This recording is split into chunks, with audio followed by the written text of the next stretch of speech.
여러분들 혹시 학교 다닐 때 성교육 받아보셨나요? 요즘은 뭐 어린이집, 유치원 다니는 어린 아이들한테도 할 정도로 기본적인 교육으로 자리 잡았는데요. 근데 뭐 옛날에는 성에 대한 이야기를 시시하는 분위기였잖아요. 그러다 보니 이런 얘기하는 게 좀 그랬었는데, 그럼 시간을 더 거슬러 올라가서 조선시대의 성교육은 어땠을까요? 아니, 남녀 7세 부동석 몰라? 남녀는 7세부터 자리를 같이 하지 않는다, 당연히 성교육 같은 게 없었겠지, 뭐 이렇게 생각하시는 분들도 있을 겁니다. 그런데 이 조선시대에도 성교육이 있었다고 하는데요. 뭐 서당에서 성교육을 했다고도 하죠. 그런데 사실 이 조선시대 성교육에 관한 정확한 기록이 남아있지는 않다 보니 이 점 유의하시면서 영상 시청해주시면 감사하겠습니다. 자, 그럼 오늘의 1급 비밀, 조선시대에는 성교육을 어떻게 했을까 편 지금 시작합니다. 아까도 말씀드렸지만 조선시대 성교육에 대한 내용은 기록이 남아있지 않다 보니 구체적인 수업 내용은 알 수 없는데요. 아니, 그럼 기록도 없는데 뭐 지어서 얘기하려고? 그건 아니고 야담으로 전해지는 이야기가 조금 있습니다. 그래서 오늘은 그 이야기를 들려드릴 예정이죠. 일단 조선시대 성교육의 목적은 요즘 시대와 달랐는데요. 요즘 성교육 시간에는 피임에 대해서 배우잖아요. 어떻게 하면 원치 않은 임신을 하지 않을 수 있는지에 대해 배우는데, 조선시대에는 이와 정반대입니다. 어떻게 하면 건강한 아이를 낳을 수 있는지, 그리고 어떻게 하면 남자아이를 낳을 수 있는지를 배웠다고 하죠. 뭐 이전 조선시대 관련된 영상에서도 잠깐씩 언급 드렸듯이 조선시대 자체가 아이를 많이 낳아야 했기도 했고, 대를 잇기 위해 아들은 필수였으니까. 아니, 뭐 이런 내용을 가지고 성교육을 한 건 알겠어. 근데 이걸 누가 가르쳐 준 건데? 부모? 아니면 지금처럼 선생님? 조선시대가 어떤 사회였나요? 바로 신분 사회잖아요. 그러다 보니 이 신분에 따라서 성교육도 달랐다고 합니다. 일단 가장 먼저 양반들, 이 양반가의 남자아이들은 공부를 배웠던 서당에서 성교육을 했다고 하죠. 그 서당 훈장님이 성교육을 해줬다는 거지. 이 서당에서 지금으로 따지면 초등학교, 중학교 과정인 논어 공부를 마친 다음에 보정이라는 과목을 배웠는데, 이 보정이 바로 성교육 과목이었다고 하죠.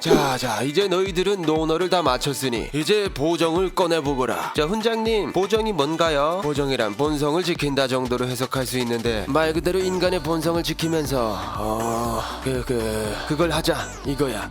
알겠어. 예, 훈장님. 이런 식으로 서당 교육 과정에 있었다는 거지. 여기서 보정이란 중국의 신선 방약과 불로장세의 비법을 참고하여 만들어졌다고 알려져 있는데, 이 보정의 주된 내용이 뭐였냐면 관계를 어떻게 가져야 하는지, 인간으로서 어떤 자세를 가지고 임해야 하는지 등등을 알려주는 과목이었다고 하죠. 그리고 특히 절제된 성생활을 하도록 가르쳤다고 하는데, 그 동의보감에도 나와있지만 그 너네가 아무리 하고 싶다고 해서 아무데나 막 방사하고 다니면 안 돼.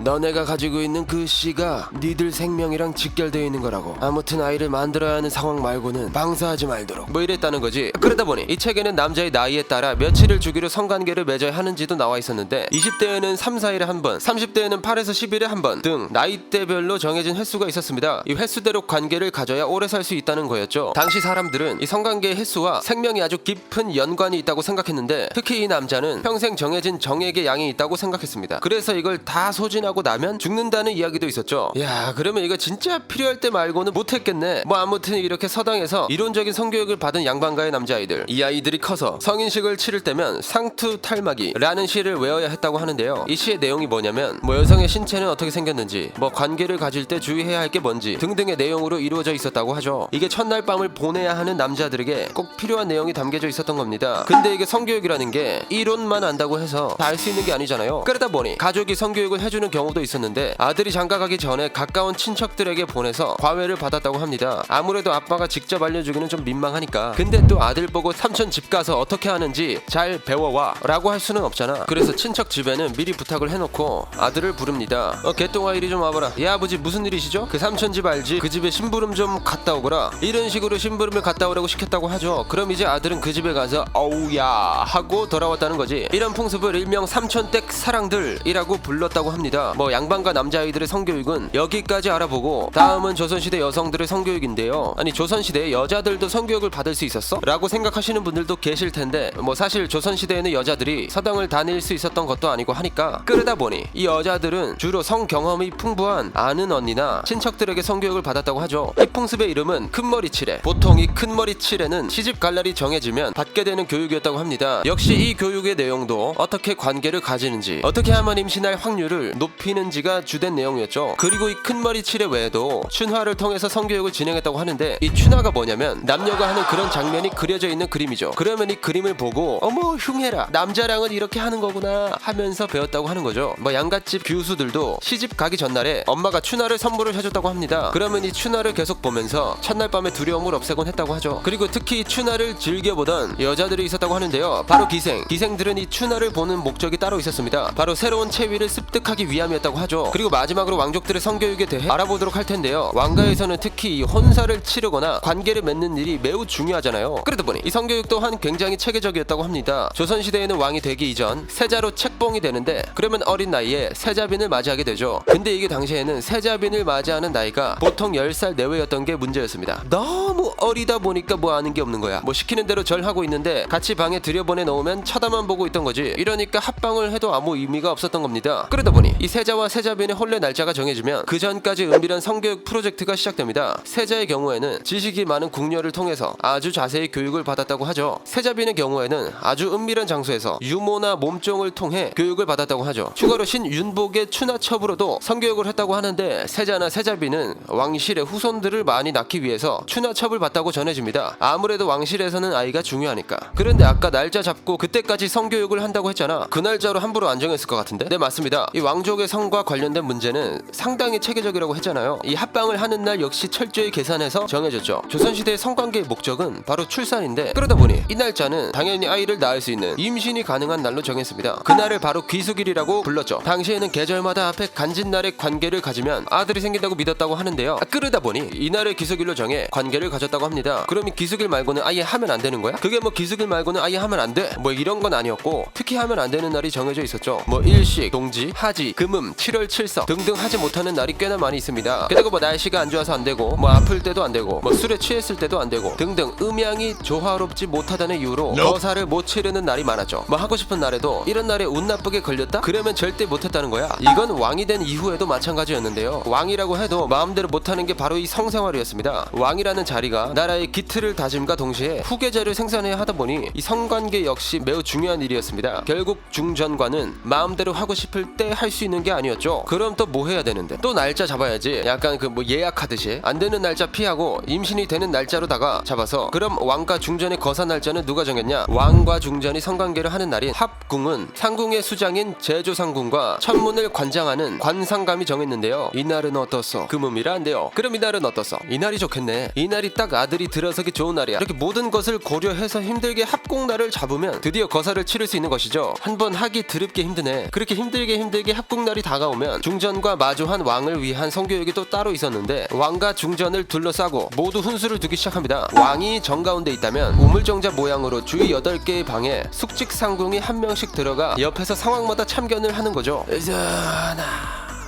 숨소리가 너무 크옵니다. 옥체를 보전하옵시옵소서. 그 자세보단 이 자세가 임신이 더 잘 되옵니다.